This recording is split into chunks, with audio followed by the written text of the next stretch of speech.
자, 고개 드시고 여러분들 반갑습니다. 단촐하게 앉아 계시네요, 오늘. 왜 이렇게 많이 받으세요?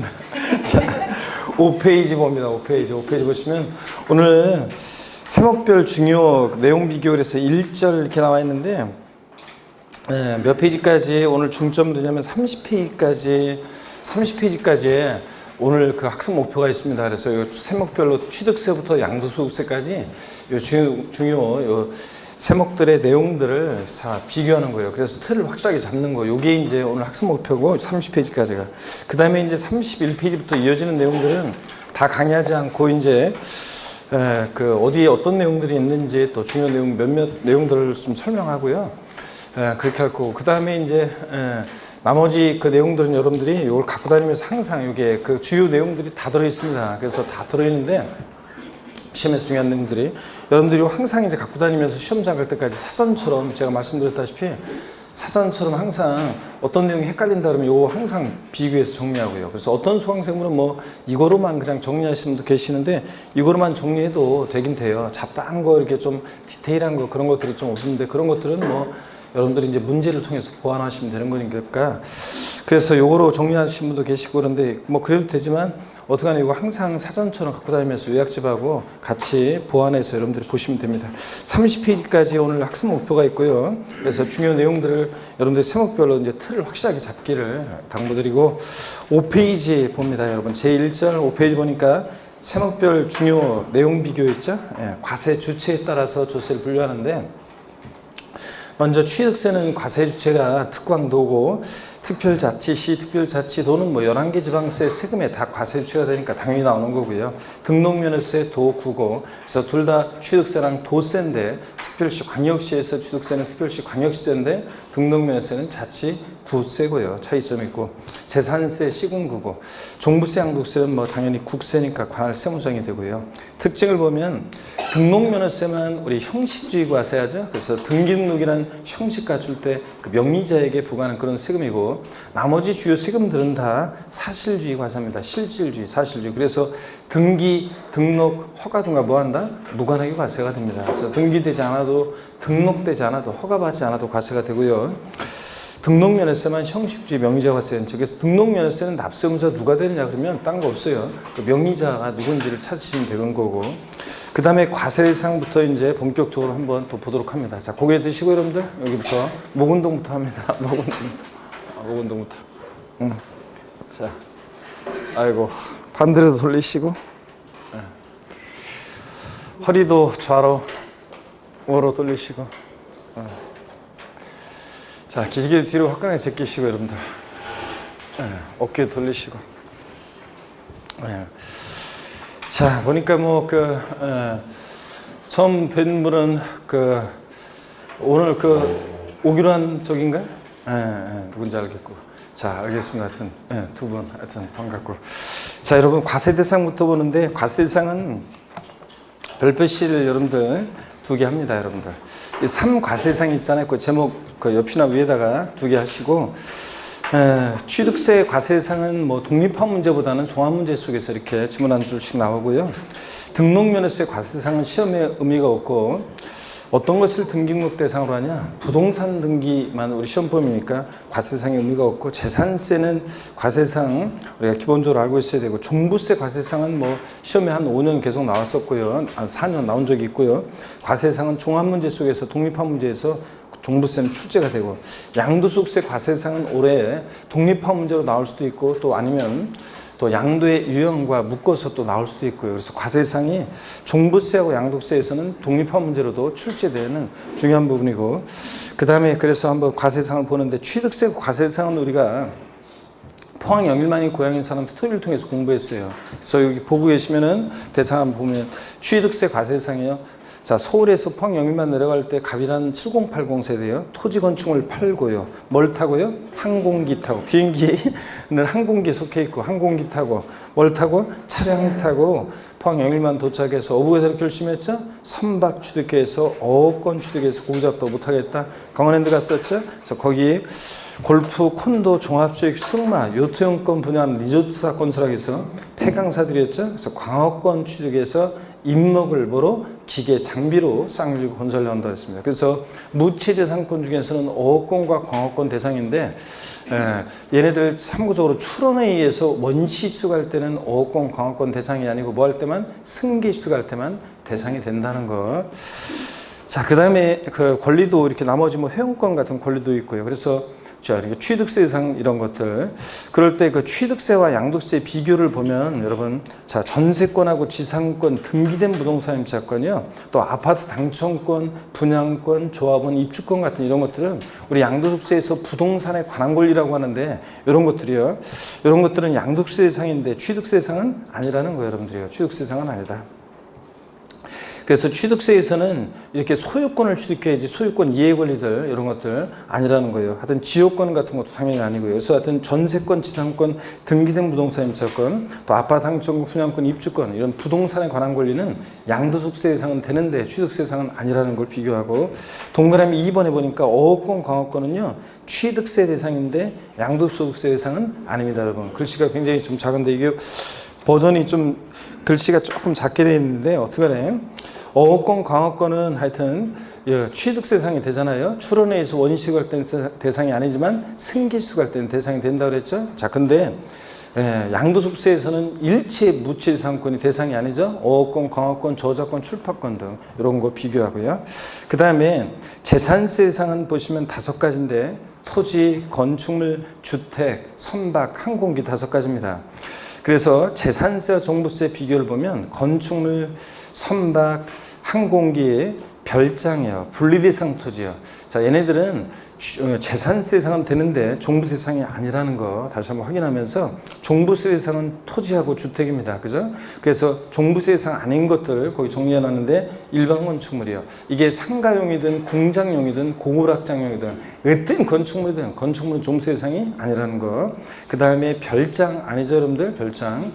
그 다음에 별장은 재산세에서 이따가 나오지만 4% 고율과세하기 때문에 종부세 대상에서 제외하고 토지, 모든 토지를 세 개 이용으로 나눌 때 별도 종합합산 대상 토지는 대상인데 종부세에서 분리대상 토지는 저율이든 고율이든 종부세 대상이 아니라는 거. 그 다음에 전국인 주택을 합산할 때 합산해서 배제시킨 주택들이 있죠. 법령이 정하는 일정한 요건을 갖춘 임대주택이요. 종부세 합산해서 배제시킵니다. 근데 단 거기 1주택 이상 소유한 1세대가요.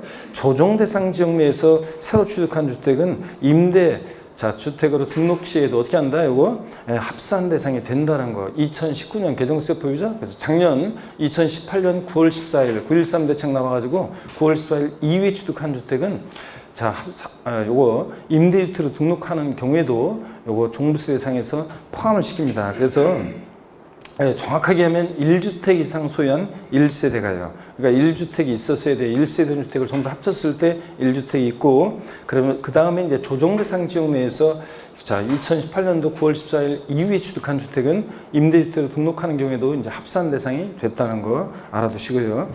그 다음에 원칙적으로는 하여튼 뭐 일정한 요건을 갖춘 그 해당되지 않는 그 외에 이제 임대주택은 합산해서 배제하고 기숙사 및 사원용 주택, 종업원의 후생복지를 위한 거니까 제외하고 주택건설 사업자 미분양주택 제외하고요. 법령이 정하는 가정 어린이주택 제외하고 등록 문화주택 제외합니다. 종부세를 도입한 취지는 부동산 과열기에 부동산 과다보유업체 투기업자에게 도입했잖아요. 얘네들은 과다보유업체 투기업자 거리가 먼 것들이잖아요. 그래서 일정한 요건을 갖춘 임대주택. 다만 1주택을 소유한 1세대가 2018년도 9월 14일 이후에 취득한 주택은 임대주택으로 등록하더라도 합산 대상이 되고 또 기숙사 및 사원용 주택, 주택건설 사업자 미분양주택, 가정 어린이주택, 등록문화주택 제외된다는 거 올해 또 꼭 잘 알고 계셔야 되고요. 그 다음에 한번 나온 적이 있지만요. 그 다음에 넘어가면 양도소득세로 봅니다. 양도세 대상은 토지, 건물, 그 다음에 부동산에 관한 권리요. 부동산에 관한 일정한 권리도 대상인데 동그라미 기업번이 보니까 사용수익에 관한 권리로서 지상권, 전세권, 등기된 부동산 임차권 대상이고 지상권, 전세권은 등기와 무관하게 대상이 되죠. 그래서 미등기 지상권, 미등기 전세권 대상이 됩니다. 그 다음에 부동산을 취득할 수 있는 권리도 있는데 A번 보니까 건물이 완성되는 때 건물과 이에 딸린 토지를 취득할 수 있는 권리. 시험에서는 이렇게 나오기도 하고 그 예가 나오기도 하죠. 그래서 아파트 당첨권, 분양권, 조합원 입주권 같은 이런 것들 자 갖고 있으면 본계약 체결해서 아파트 완공될 때 건물과 그에 따른 토지를 취득할 수 있게 되니까 대상이 되고 또 B번 주택 상환채권 넘기시면 토지 상환채권이 오늘은 여러분들이 이렇게 길게 보셔야 돼요. 이렇게 길게 펴놓고 위로 아래로 내려오면서 이렇게 보셔야 됩니다. 그래서 상환이란 말 들은 채권은 대상이 된다고 그랬습니다. 토지 상환채권, 주택 상환채권. 상환이란 말 채권은 나중에 토지로 주택으로 바꿔주니까 얘네들은 부동산을 취득할 수 있는 권리가 됩니다. 근데 국민주택 채권 같은 것은 대상이 아니라고 그랬습니다. 여러분들. 그죠, 여러분들? 그래서 그 옆에 뭐 국민주택 채권 같은 것은 백날 갖고 있어도 국민주택으로 바꿔준다, 안 바꿔준다? 안 바꿔준다. 그래서 부동산을 취득할 수 있는 권리가 아니니까 얘네들은 양도세 대상이 아닙니다. 그래서 토지 상환채권, 주택 상환채권 대상이 되고 그 다음에 6페이지 자 계속 보니까요. 동그라미 C번에 부동산 매매계약을 체결한 자가 계약금만 지급한 상태에서 양도하는 권리 이런 것들도 대상이 된다고 그랬습니다. 부동산 매매계약 체결하면 계약금을 치른 자가 계약금을 치르지 않은 자보다 우선적으로 그 계약을 완성시켜서 부동산을 취득할 수 있는 지위 권리를 갖게 되잖아요. 자, 이렇게 해서 여러분들 부동산에 관한 권리 중에서 사용수계라는 권리로서 지상권, 전세권, 등기된 부동산 채권 또 부동산을 취득할 수 있는 권리로서 건물이 완성되는 때 건물과 이에 딸린 토지를 취득할 수 있는 권리 또 그 다음에 토지 상환채권, 주택 상환채권 또 그 다음에 부동산 매매계약을 체결한 자가 계약금만 지급한 상태에서 양도하는 권리 대상이 됩니다. 동그라미 4번 보니까 기타 자산이요. 기타 몽땅 싸가리다가 아니라 글자 그대로 네 가지가 있다고 그랬죠. 사업용 고정자산과 함께 한다는 영업권이요. 영업권은 반드시 사업용 고정자산과 함께 한도해야 되는데 사업용 고정자산이 뭔지도 되리그리 땡냐에서 써놓으셔야죠. 토지, 건물, 부동산에 관한 권리요. 그래서 부동산에 관한 권리. 그래서 시험에서는 영업권 나올 때 토지와 함께 한다는 영업권, 건물과 함께 한다는 영업권, 부동산에 관한 권리와 함께 한다는 이런 영업권은 대상이 됩니다, 여러분들. 영업권. 그래서 사업용 고정자산과 함께 한다는 영업권 대상이 된다. 그래서 토지와 건물 또는 부동산에 관한 권리와 함께 한다는 영업권만 대상이지 이따 나오지만 사업용 고정자산과 분리되어 양도되는 영업권은 대상이 아닙니다. 예? 사업용 고정자산이 뭔지 이거 처음 배운다 이런 식으로 하면 곤란해요, 여러분들. 토지, 건물 또는 부동산에 관한 권리와 함께 양도하는 영업권이요 대상이 된다는 거. 그 다음에 또 보시면 동그라미 니은번에 자, 이용권, 회원권인데 특정 시설물 이용 회원권이요. 그래서 명칭 불문하고 뭐 영업권, 회원권이요. 골프, 콘도, 종합체육시설, 저 헬스클럽 회원권 등 하여튼 명칭 불문하고 여러분 동네에 있는 헬스클럽 회원권까지 포함해서 영업권 대상이 됩니다. 근데 가로 안에 보니까 회원권적 성격이 들어있는 주식도 포함하죠. 그래서 28회 시험 때 지문에도 나왔었지만 이 주식을 보유함으로 회원들이 누릴 수 있는 지위를 누리게 될 때 이런 주식도 대상이 됩니다. 그 다음에 특정 법인 주식이요. 50, 50, 3년 내 50. 생각나세요, 여러분들? 그래서 첫 번째 50%는 자산 요건이죠. 이 법인에서 부동산에 관한 권리가 차지하는 비율이 50%를 넘는 이런 법인이요.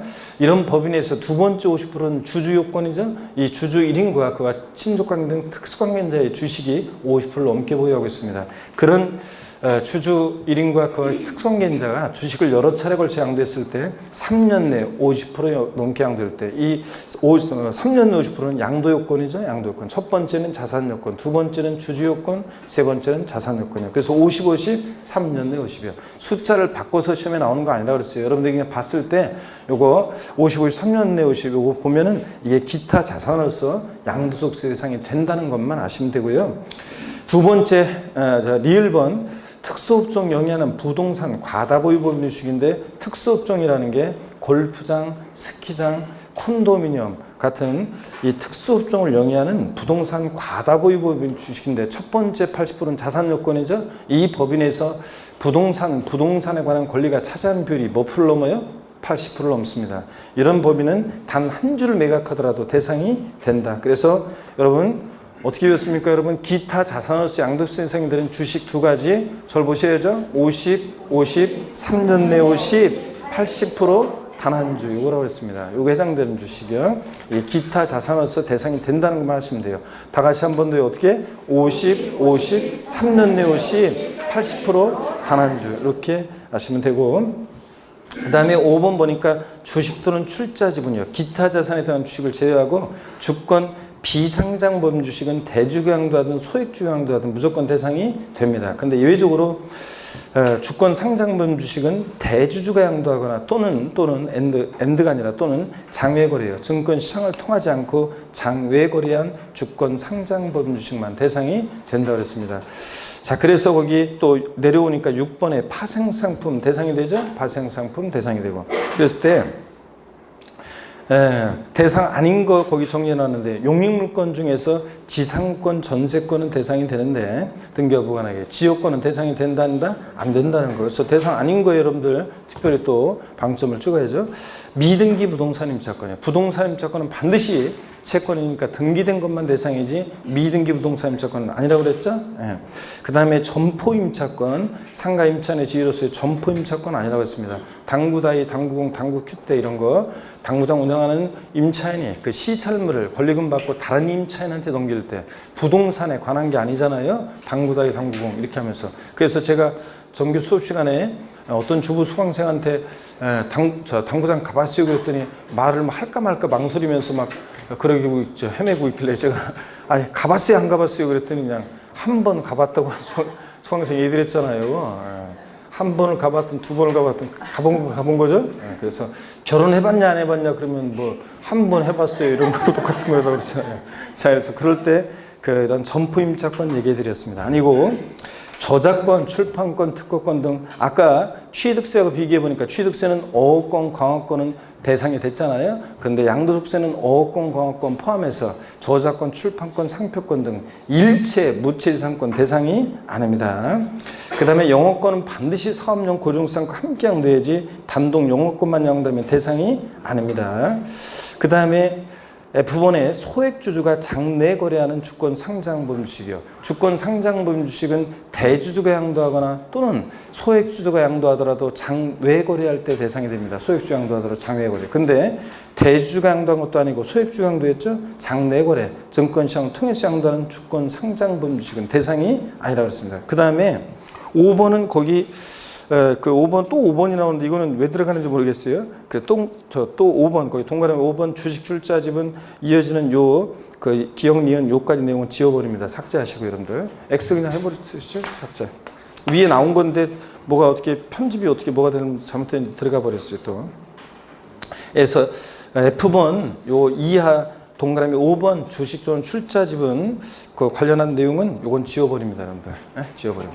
자 이렇게 해서 양도소득세 과세대상이요. 우리가 쭉까지 취득세부터 양도세까지 대상을 다시 한번 이렇게 쭉 비교해서 여러분들 헷갈리지 말고 한 번 더 쭉 정리해서 머릿속에 정리하셔야 됩니다. 오늘은 새로운 이론을 이해시키기 위한 강의가 아니라 배웠던 내용들을 정리하고 스스로 정리하고 제가 정리할 수 있도록 도와드리는 거고 여러분들이 머릿속에 정리하는 게 중요합니다. 넘어갑니다. 이렇게 해서 과세대상 봤고요. 넘어가면 8페이지죠. 납세무자입니다. 자, 우리가 항상 공부는 뭐 이것은 누가 과세 주체가 되고 어떤 것을 과세상에서 부과되고 누가 납세무자가 되고 세금 계산 어떻게 하느냐, 과세 표준 어떻게 결정되고 몇 프로 세율이 정되고 계산된 세금 어떻게 납부하고 어떻게 징수가 되고 이런 것들을 우리가 배우는 거잖아요. 자, 그럴 때 4번 납세무자는 별표 3개 합니다. 별표 3개. 저는 별표 3개가 만점이죠, 여러분들. 그래서 납세무자는 중요한데 취득세 납세무자는 올해 출제 가능성이 높고요. 출제 가능성이 높고. 그래서 별표신 항상 제가 뭐 큼지막하게 하면 되는데 항상 제가 얘기하지만 이렇게 조그맣게 넘어가시는 분들 크게 써요 여러분들. 크게 하시고. 그래서 앞 동네는 다 소심한 사람들만 모여있구만. 아유 그냥 별들이 보이지가 않네요. 앞 동네는. 다들 그냥 소심한 사람들만 있어가지고. 자 봅니다. 납세무자. 자, 취득세 납세무자는 시험에 올해 출제된다고 그랬죠, 여러분들? 그래서 납세무자는 취득세 납세무자는 출제된다고 생각하시면 되고 등록면허세 납세무자는 종합문제 속에서 주문한 줄 나오는 거고요. 재산세 납세무자는 또 요게 한 5년 계속 나오다가 작년에만 독립한 문제로 안 나오고 그냥 종합문제 속에서 지문 한 줄 나왔는데 올해는 또 독립한 문제로 나올 가능성이 높다고 그랬습니다. 재산세 납세무자요. 종합부동산세 납세무자는 뭐 종합문제 속에서 지문에 뭐 이렇게 자주 나왔습니다. 27, 28 이렇게 종합문제 속에서 나오고요. 양도세 과세 납세무자는 뭐 그냥 의미가 없고요. 자, 그래서 취득세하고 재산세 그 다음에에서 독립화 문제로 출제 가능성이 높고 그 다음에 종부세 여러분들에서 종합 문제 나오는 거. 그러니까 이 납세무자 잘 정리하시면 두 문제 정도를 최소 한 문제, 두 문제 정도를 여러분이 세법 문항서 많지도 않은데 맞고 가는 거죠. 취득세 납세무자부터 또 본격적으로 한번 보겠습니다. 오늘 수업은 점심을 좀 늦게 먹습니다. 그래서 왜냐면 이게 점심 먹고 나서 그때 이제 그 이후부터는 여러분들이 특히 첫 시간은 점심 먹고 나서 첫 시간은 비몽사몽이잖아요. 그래서 정신이 온전할 때 있죠? 의욕이 불타고 온전할 때 최대한 많이 나갑니다. 어떤 분들은 뭐 아유 졸려가지고 오후에는 특강 들으면은 막 비몽사몽가 아니라 그 효과가 있나요? 그러는데요. 뭐 효과가 있습니다. 어떻든 간에 전체 내용을 세법에 또 어떤 뭐 다른 2차 과목, 다른 과목도 그렇고 전체 내용을 하루 동안에 전체 내용을 훑어보는 게 이게 효과가 좋습니다.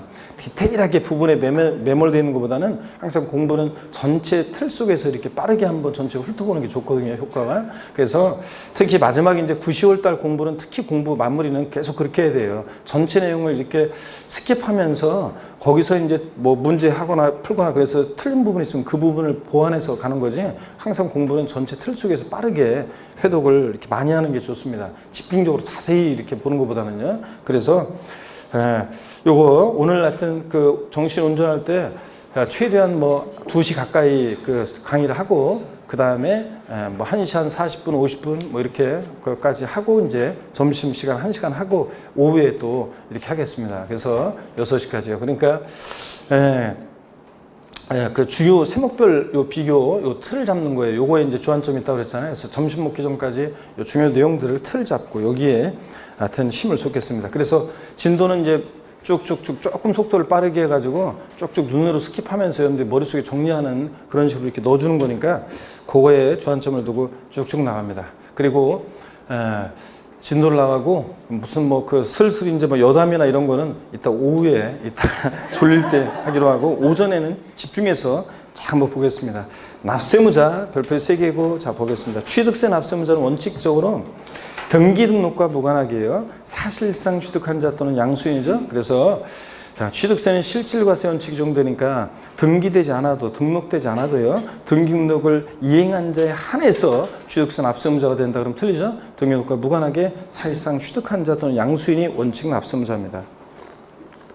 그 다음에 승계 취득자만이 납세무자가 되는 경우가 있는데 차, 기, 항, 선이요. 차량, 기계장비, 항공기, 주문에서 원자는 선박의 경우는 원시 취득자는 납세무가 없죠. 승계 취득할 때만 과세하기 때문에 승계 취득자만이 납세무가 있다. 요거.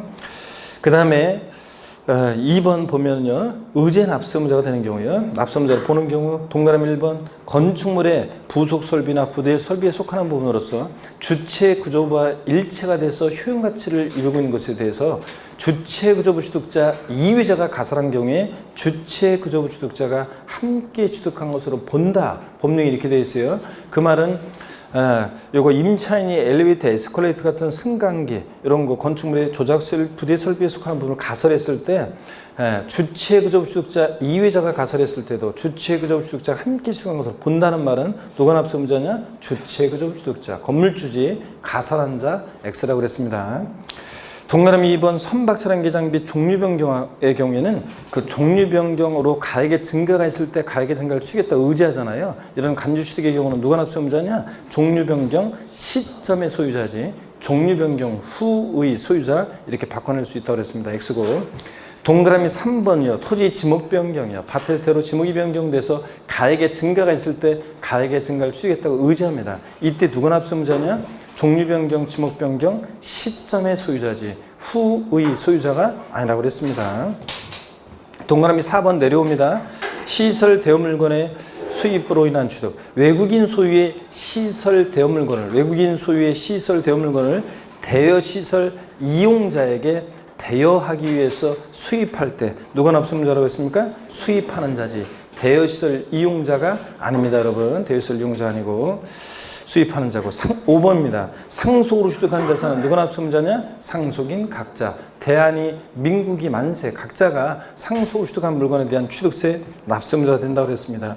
자, 그래서 상속으로 취득한 자산에 대한 취득세 납세의무자는 그 옆에다가요, 재산세하고 있다가 헷갈리라고, 상속으로 취득한 자산에 대한 취득세 납세의무자는 주된 상속자이다, 또는 주된 상속자 또는 민법상 상속지분이 가장 높은 자이다. X입니다. 주된 상속자 아니고 상속으로 취득한 자산에 대한 취득세 납세의무자는 누구다? 상속인 각자입니다, 여러분. 각자. 그리고 공동상속의 경우에 공동상속인들은 취득세 납부에 대해서 연대납세의무가 있다 없다? 있다는 거예요, 여러분요. 연대납세의무 있고요. 동그라미 6번 봅니다. 주택조합과 주택재건축조합이 조합원용으로 취득하는 조합주택용 부동산은 누가 납세의무자냐? 조합원입니다. 자, 그죠, 여러분들? 작년 시험에 들어왔었지만 조합원이 납세의무자가 되고, 근데 조합 아니고요. 근데 다만 비조합원용 부동산은 제외한다는 말은 조합원이 납세의무자가 되는 것을 제외하는 거니까 비조합원용 부동산, 단지 내 상가나 일반 분양분 같은 비조합원용 부동산 누구요? 조합이 납세의무자. 조합원용 부동산은 누구? 조합원이고요. 그 다음에 동그라미 7번 보니까요, 시설 대업자가요, 건설기인의 차량에 시설을 대여하는 경우에 대여시설 이용자 명의로 등록하는 경우라도, 대여시설 이용자 명의로 등록하는 경우라도 누가 납세의무자냐? 그 대여시설 이용자, 그 명의 등록되는 등록 명의자가 아니라 시설 대여 업자가 납세의무자입니다. 시설 대여 업자, 이런 거. 동그라미 8번이요. 기계장비나 차량을 기계장비 대여업체 또는 운수업체 명의로 등록하는 경우에 실제로 취득대금을 지급한 자가 따로 있는 경우에는 그 명의자가 아니라 누구다? 취득대금을 실제로 지급한 자입니다. 그래서 지입차량 같은 거, 그 예를 들어드리면 지입차량 같은 경우에 제가 버스 하나 사가지고 운수업체로 명의로 등록을 시키고 운행을 해가서 수익이 발생하면 저랑 운수업체하고 나눠가져요. 예? 제가 버스 하나 사가지고 운수업체 명의로 등록을 시키고, 그랬을 때 명의자는 운수업체인데 지입 차량에 대한 취득세 납세의무자는 누구냐? 실제 취득대금을 지급한 자니까, 실제 취득대금을 지급한 자니까 누굽니까? 지입차주가 납세의무자가 된다는 거. 지입 차량은 누가 납세의무자냐? 지입차주입니다. 명의자, 운수업체, 그 명의자가 아니라 실제 취득대금을 지급한 자가 납세의무자가 된다. 그런 얘기죠, 여러분들? 명의자 X 누가 납세의무자? 지입차주. 그래서 지입차량 같은 거 실제 취득대금을 지급한 자, 지입차주가 납세의무자다. 그래서 명의자가 아니다. 이런 것들 써놓으시고요. 계속해서 봅니다. 어디로 가시냐면 한 장 넘깁니다, 여러분. 쭉 우리 갔다가 오는 거예요, 다시. 10페이지 보니까요. 10페이지 보니까 동그라미 9번이요. 여기부터 이제 여러분들 11번까지 이어지는 납세의무자 중요하다고 그랬죠, 여러분들? 12번까지, 13번까지 쭉 이어지는 이 내용들이 중요합니다. 여기서 또 잘 보셔야 되는데, 자, 그래서 시험에 뭐 9번하고 그 다음에 10번 부담부 중요는 시험에 계속 나왔고요, 여러분들. 자, 그래서 9번부터 한번 보겠습니다. 10페이지 9번부터요. 잘 집중해서 또 보셔야 되겠습니다.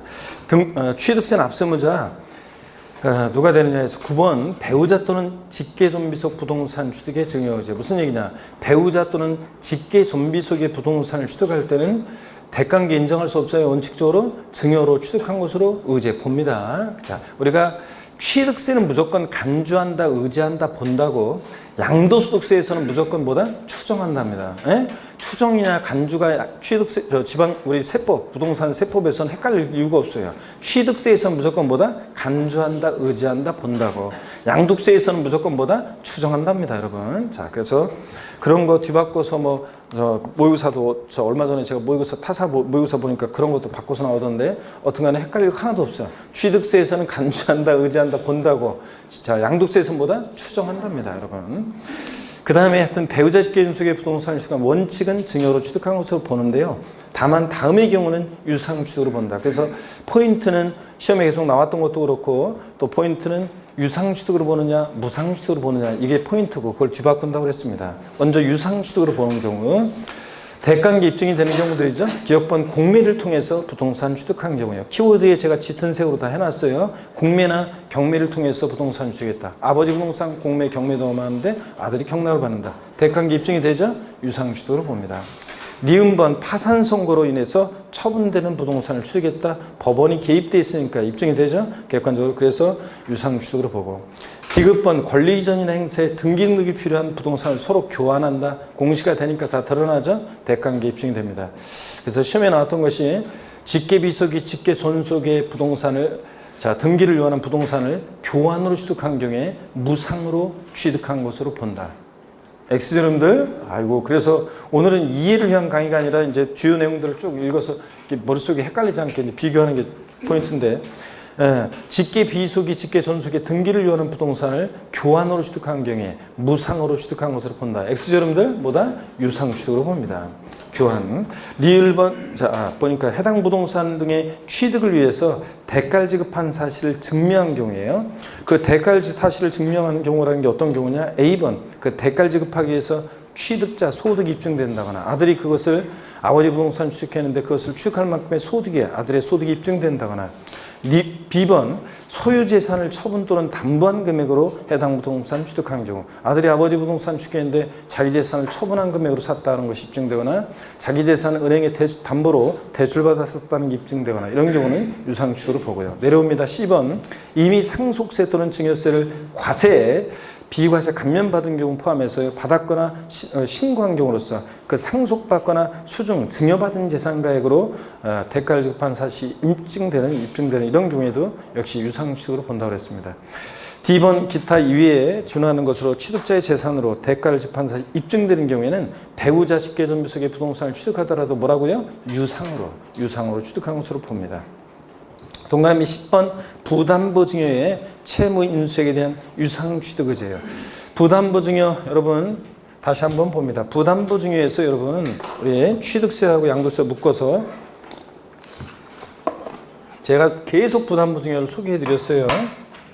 눈만 감으면 생각나냐고 이제 부담보 증여 눈만 감으면 제가 설명드린 이 예가 떠오르냐고 제가 물어보니까 아직까지 이제 지금은 보니까 학원에서 물어보니까 거의 한 60% 분들이 고개를 이렇게 끄덕거리시는 분들 이렇게 딱 대충 보면 한 60% 분들이 요 예가 떠오른다고 하고 그 중에서 한 40% 분들은 그 다음 제가 말하는 레파토리까지 그냥 그대로 줄줄이 이렇게 얘기를 하고요. 자, 그래서 이제 됐습니다. 문제는 항상 저의 강의의 문제는 목표는 누구냐면 그 40% 분들이 있잖아요.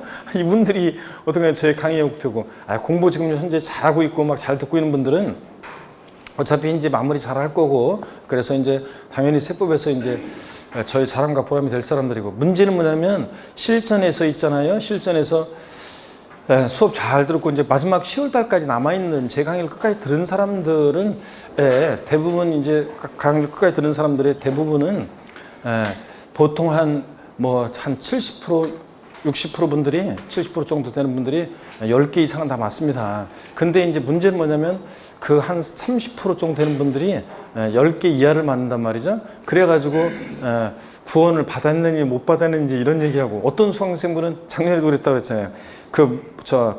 제 요약집이나 이런 거에서 하나도 벗어난 게 없다고 하면서 그러면서 이제 그 카페 글 보세요. 하나도 벗어난 게 없다 막 그러면서 막 이렇게 하는 분이 있는 반면에 어떤 사람은 없는 것도 나오던데 이러면서 원망임치를 모르는데 자 없는 것들이 지문들이 들어있어도 답 맞추는 데는 지장이 없었기 때문에 어떤 수강생분은 다 나왔다 벗어난 게 없다 이렇게 얘기를 하는데 그죠? 어떤 분은 낯선 지문들 들어있는 거 몇 개 그런 것들 때문에 문제를 틀리고서 이게 요약집에 없는 거 아니냐 막 이렇게 얘기하는 분도 있고 그렇다고 그랬잖아요. 그런데 여러분들 하여튼 똑같이 공부를 해가지고 그래서 저의 목표는 그 안 되는 분들이 어떻든 간에 나중에 시험에서 실전에서 이제 좋은 점수를 맞는 것이 제 목표고요. 잘 보세요 여러분.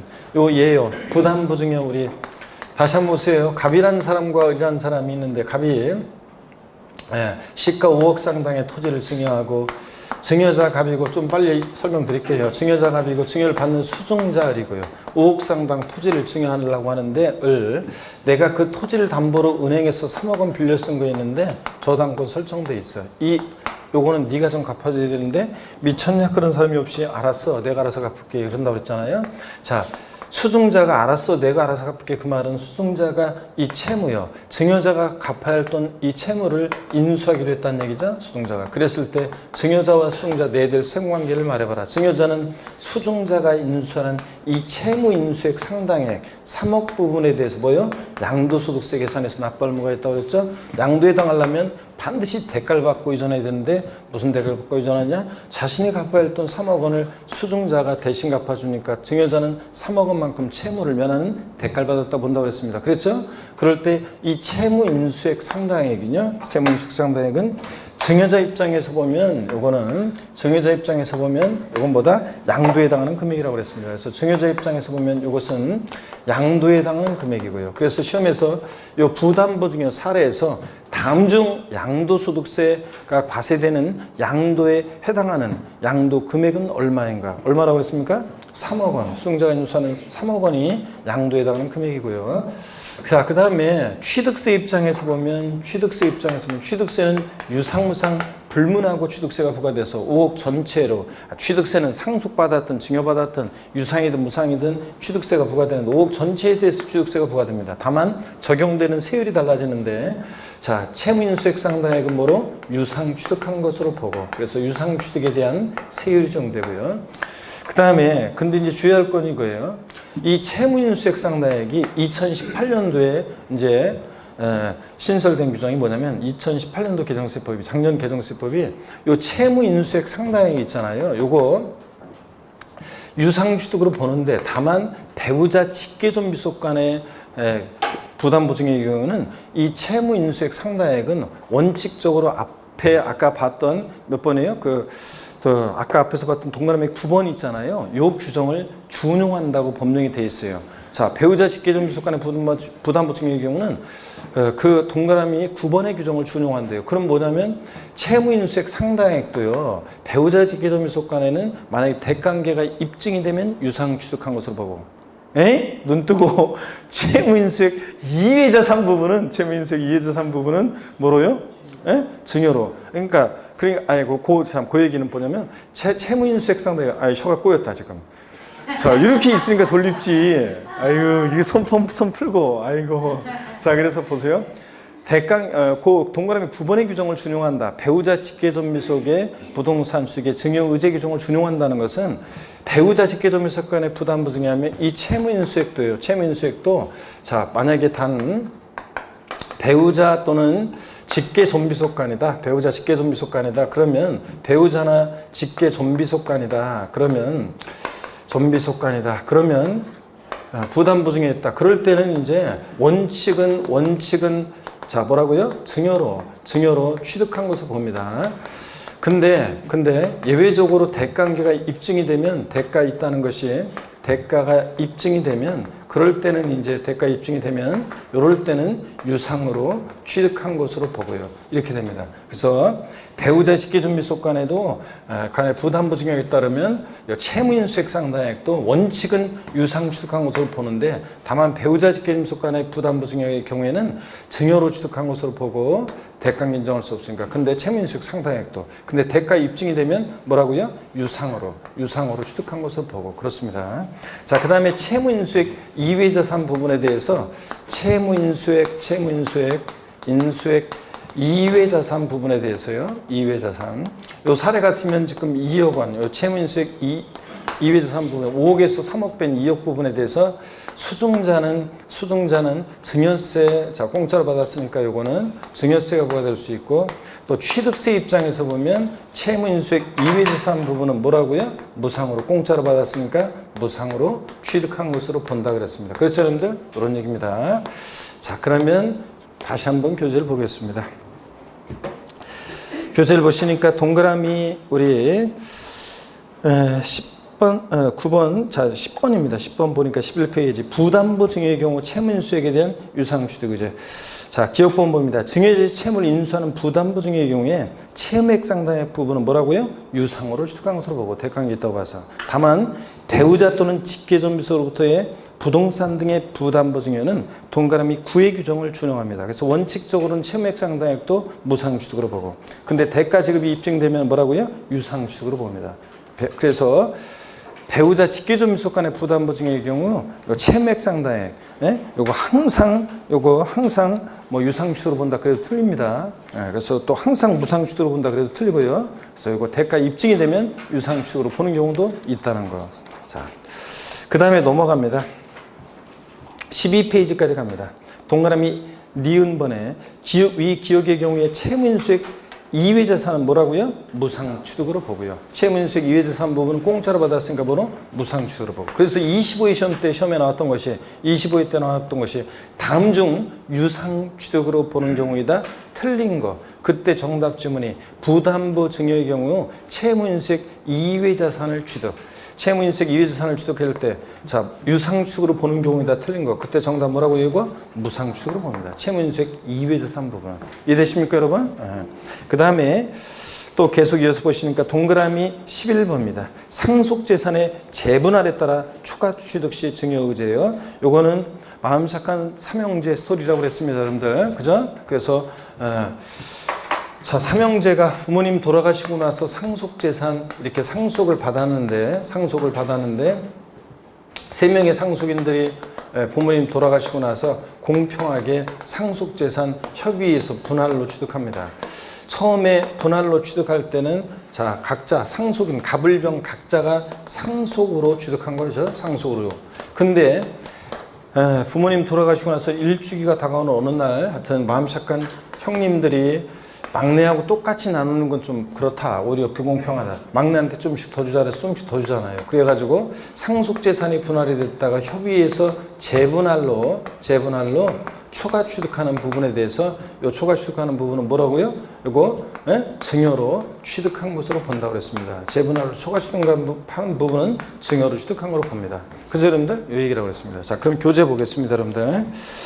자, 보시니까 10번. 그래서 상속재산의 재분할에서 초과 취득 시 초과 취득하는 부분은 증여로 취득한 것으로 봅니다. 단 상속에 따른 취득세 신고납부기한, 상속에 따른 취득세 신고납부기한은 상속계실이 속하는 달에 말일부터 몇 개월? 6개월. 그 상속에 따른 취득세 신고납부기한 내 재분할에 의한 취득 돼 있잖아요. 거기다가 좀 말을 추가합니다. 올해 2019년 개정세법. 이걸 왜 빼는지. 취득 다음에 취득과 등기 등을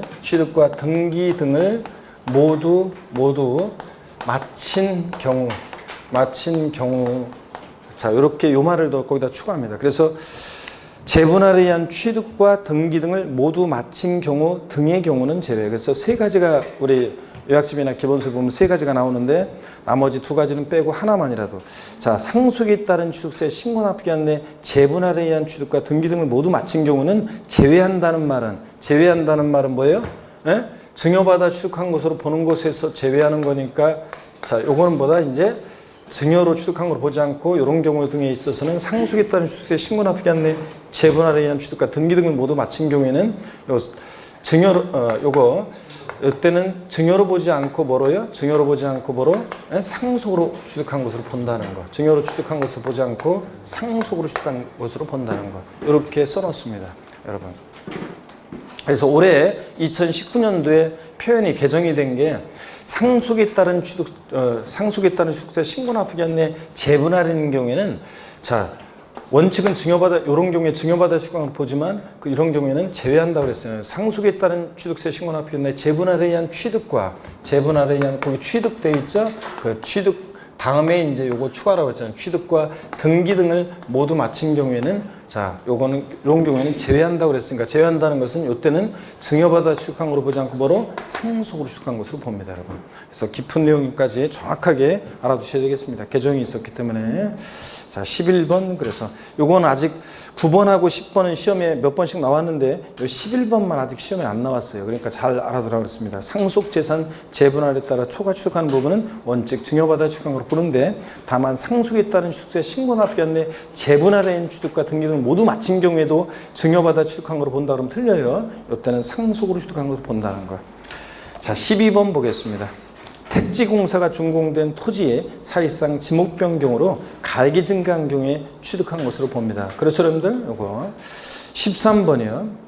신탁법 중에 따라 신탁재산의 위탁자 지위자는 경우 누가 취득하는지 잘 봐야 돼요. 신탁법에 의한 신탁재산 취득 작년에도 나왔었지만 위탁자의 지위자는 경우에 새로운 위탁자가 해당 신탁재산을 취득한 것으로 봅니다. 물론 실질적인 권리의 변동이 있었어야 되지만 어떻게 간에 새로운 위탁자가 신탁재산을 취득한 것으로 봅니다. 바꾼다 뻔하지 뭐. 자, 위탁자의 지위자인 경우에 신탁재산의 경우에 새로운 위탁자는 신탁재산을 취득한 걸 보지 않는다고 바꾸겠죠? 신탁재산을 취득한 것으로 봅니다. 이거 꼭 알아두시고 다시 앞으로 쭉 갑니다. 여러분들. 자, 그래서 납세의무자, 취득세 납세의무자 올해 출제된다고 그랬고 이 내용만 알고 있으면 우리가 다 한 문제 고릅니다. 그래서 좀 깊게 디테일하게 나올 수 있는 게 지문이 헷갈리는 게 부담부 중요하고 상속재산에 대한 재분할 개정 내용과 함께 여러분들이 꼭 알아둡니다. 자, 그러면은 등록면허세 납세의무자라고 합니다. 자, 8페이지로 여러분 오세요. 8페이지 오시니까 등록면허세 납세의무자는 누가 되느냐? 재산권 기타 권리의 설정, 변경, 소멸에 관한 사항을 공부에 등기 등록할 때 등록을 하는 자인데 이 등록을 하는 자라는 것은 외관상의 등기 권리자를 말합니다. 사실상 등기 권리자를 것을 요하지 않습니다. 그래서 그 외관상 거기다가 돼지꼬리 땡냐에서 사실상 X요. 등록면허세 납세의무자는 재산권 기타 권리의 설정, 변경, 소멸에 관한 사항을 공부에 등기 등록할 때 등록을 하는 자가 납세의무자인데 이때 등록을 하는 자란 사실상 등기 권리자일 것을 요한다. X입니다. 사실상 아니고 보다 외관상의 절차 정당하게 등기 등록이 되면 그 외관상의 등기 권리자가 납세의무자입니다. 그래서 그 등기 권리자가 납세의무자가 되다 보니까 무슨 설정 등기할 때 납세의무자는 누구라고 그랬어요? 권자. 저당권 설정 등기는 저당권자. 임차권 설정 등기 임차권자. 지역권 설정 등기 지역권자가 납세의무자인데 그럼 이런 것도 구체적으로 자, 우리가 민법 지식을 동원해서 지역권 설정 등기 등록에서 납세의무자는 지역권자니까 요역지 소유자의 승역지 소유자예요? 이런 거 띵하면 안 돼요. 민법으로 공식법으로 다 배웠잖아요.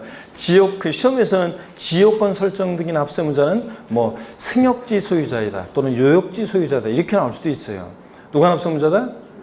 요역지 소유자가 지역권에 대한 권리를 갖는 거니까 지역권자죠. 타인의 토지 편익을 필요로 하는 사람 요역지 소유자가 지역권에 대한 권리 갖잖아. 지역권자고. 임차권 설정 등기는 임차권자니까 임대인이에요? 임차인이에요? 임차인이고 임차인이 임차권에 대한 권리를 갖잖아요. 사용수익에 대한 권리를. 그 다음에 또 저당권 설정 등기 납세의무자는 채권자다, 채무자다? 저당권 설정 등기는 저당권자니까 무조건 권자. 저당권자는 채권자의 채무자예요? 채권자고 이런 식으로. 그래서 이런 것도 알아주시고 한 가지 더요. 지상권 설정 등기 납세의무자는 토지 소유자다, 건축물이나 공작물 소유자다? 에? 자, 지상권자는 타인의 토지, 그러니까 지상권 설정 등기는 지상권자예요. 지상권자니까 타인의 토지에 권리를 타인의 토지 지상 위에 권리를 갖는 자는 누구예요? 건축물이나 공작물 소유자가 지상권자잖아요. 아이고 우리 지금 문복 교수님 국비 여기 옆에서 강의하고 있는데 지금 자 여러분들이 배운 거를 활용해야지. 하여튼 설정 등기 누구다? 권자. 말소 등기는 누구다? 그 등기 설정자가 납세의무자입니다, 여러분.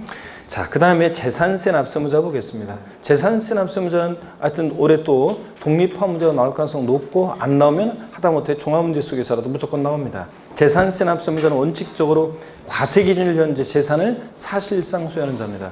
납기계실 현재 이름 틀려요. 과세기준 6월이고 항상 재산세나 종부세는 언제 기준으로 판단해? 과세기준이죠.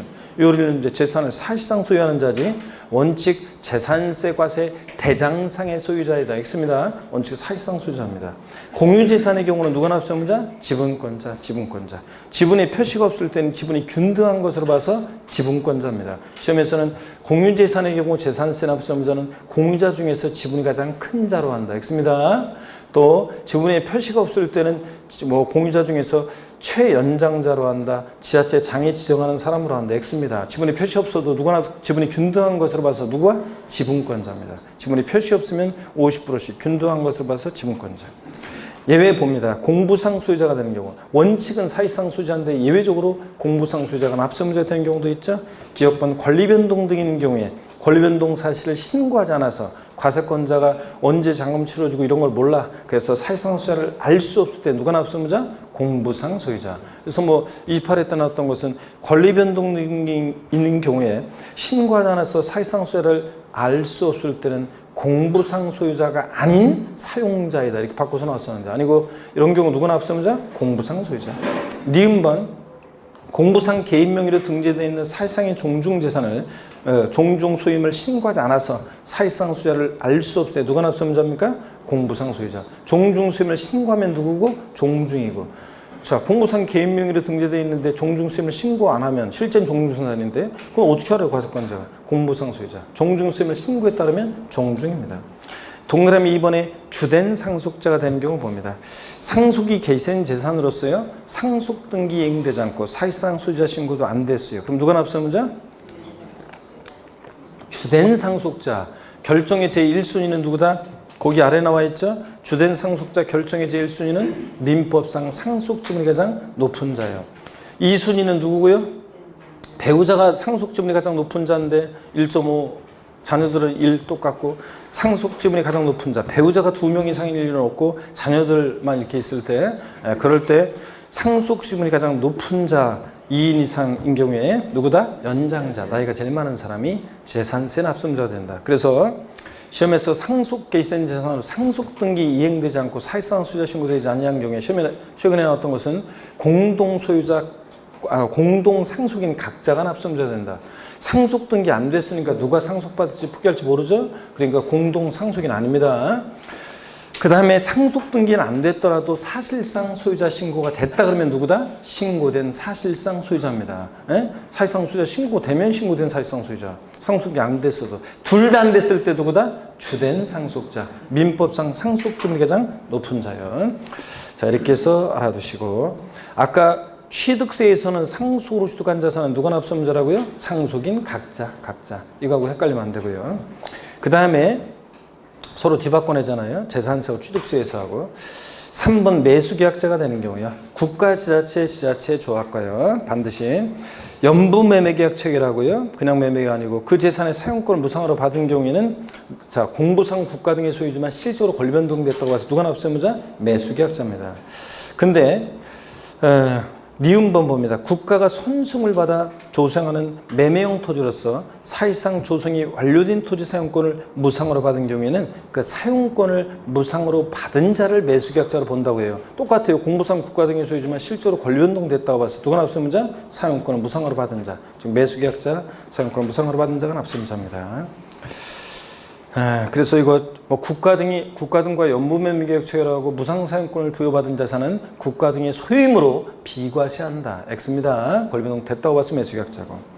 4번 수탁자가 되는 거예요. 이거는 뭐 3번이나 시험에 나왔어요. 25회 시험 때 위탁자가 납세의무자였다 수탁자로 바뀌고 나서 25, 26 나왔고 25회 때는 정답지문, 26회는 또 장식용으로. 그 다음에 작년에도 또 정답지문 아니었지만 작년에도 지문이 나왔었습니다.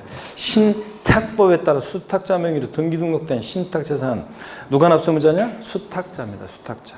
이 경우 위탁자로 구분된 재산에 대한 납세의무자는 각각 다른 납세의무자로 봐서 하여튼 신탁법에서 신탁한 사람 누가 납세의무자? 수탁자. 이거 위탁자 아니라는 거 다시 한번 주의하시고 넘어갑니다. 10페이지 보니까요. 재산세 납세의무자 계속 보면 사업시행자가 되는 경우요. 환지계획에서 환지로 정하지 않냐고 채비지 보류주로 정하는 경우에 채비지 보류주 납세의무자는 누구다? 사업시행자입니다. 사업시행자요. 네. 그래서 뭐 시공회사 아닙니다. 또 최근에 시험에 나왔던 것은 사업시행 전 토지소유자. 사업시행 전 토지소유자 아닙니다. 시공회사 아니에요. 누가 납세의무자? 채비지 보류주는 사업시행자. 동그라미 6번 사용자가 되는 거. 소유권의 귀속이 불분명하여 소유권의 귀속이 불분명하다는 것은 공부상 소유자를 상대로 소송 중에 있거나 공부상 소유자가 장기간 행방불명일 때입니다. 그럴 때 그래서 사실상 소유자를 알 수 없다? 그러면 어쩔 수 없죠.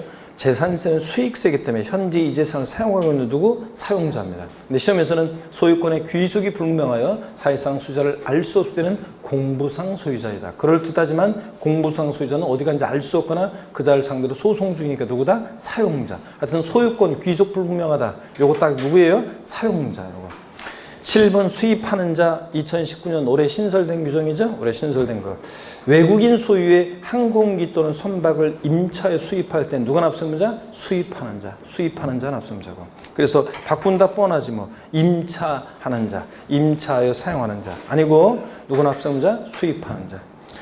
8번이요. 과세기준일 6월 1일에 소유권 변동이 있다. 잔금을 과세기준일 6월 1일 날 딱 하필이면 오전 12시에 만나 잔금 치렀다. 누가 납세의무자? 양수인입니다. 그러니까 사는 사람 입장에서는 작년 시험에도 종부세, 재산세 문제에서 묶어서 나온 문제에서 이런 질문이 있었지만 사는 사람 입장에서는 당연도 재산세나 종부세를 부담하지 않으려면 6월 1일 지나서 잔금을 치러줘야 해요. 6월 2일부터는 괜찮아요. 그러면 6월 1일까지 5월 31일 날 잔금 치렀다? 그럼 매수인. 6월 1일 날 잔금 치렀다? 누구요? 매수인.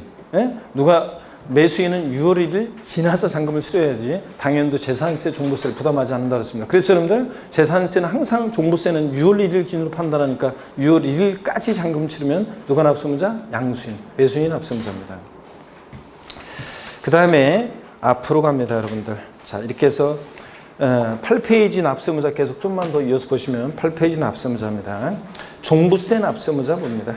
종합부동산세 납세의무자는 개인뿐만 아니라 법인이나 단체도 납세의무자가 됩니다. 법인이나 단체도 법에서 정해진 일정 기준 금액을 초과하면 종부세 납세의무자가 되죠. 개인 납세의무자일 때 누구다? 자, 개인 납세의무자일 때는 어떻게 하느냐? 개인별 합산입니다. 세대별 합산, 부부 합산 X죠, 여러분들. 그래서 부부도 종부세 납세의무자가 되는지 판단할 때는 개인별로 따로따로 개인별로 가격 일정 기준 금액을 초과하는지 따집니다. 개인별 과세지 합산하는 거지. 자, 부부 합산, 세대별 합산은 X고 법인이나 단체는 상법상 모자법인 관계에 있어도 모회사, 자회사 관계에 있어도 모회사는 모회사, 자회사는 자회사 법인별로 합산합니다. 종부세 납세의무자 구체적인 기준을 보면 상식처럼 외우고 있어야죠. 주택부는 납세의무자예요. 공시가격 판금액이 집 한 채든 여러 채든 합친 가격이 얼마예요? 공시가격 6억 원 초과하는 자고 딱 6억까지는 납세의무 없습니다. 그 다음에 별도 합산 대상 토지 납세의무자는 이거 상가 토지라 단위가 좀 커요. 얼마요? 80억 초과하는 자, 80억 원 초과하는 자. 무조건 외우셔야죠. 종합합산 대상 토지는 나대이자증 같은 거라 기준이 엄격해요. 낮아요. 금액이. 얼마요? 5억 원 초과하는 자. 종합합산 5억 초과. 별도 합산 얼마? 80억 초과. 상가 토지라. 주택분 얼마? 6억 초과. 외우셔야 되고. 양도소득세 납세의무자는 양도세 대상 자산을 사실상 이전하는 양도자가 납세의무자인데 공유물을 양도했을 때 양도자별로 각각 납세의무가 있다. 여러분 소득세는 항상 개인 단위 과세하니까 개인주의 개인 단위 과세하니까 부부도 따로따로 부부 공동명의 재산을 양도하더라도 양도세 계산은 각각 계산해서 각 양도자별로 납세의무가 있습니다. 예? 연대 납세의무가 있다 없다? 없고요. 각 양도자별로 각각 납세의무가 있다. 됐습니다. 이렇게 해서 납세의무자 우리가 다 봤고요. 넘어갑니다. 어디로 가시냐면 이제 13페이지 5 과세 표준입니다. 별표시 3개 하시고요. 5번에 별표시 3개 하시고 잠시 쉬었다가 여기부터 본격적으로 보도록 하겠습니다. 그러니까 쉬겠습니다.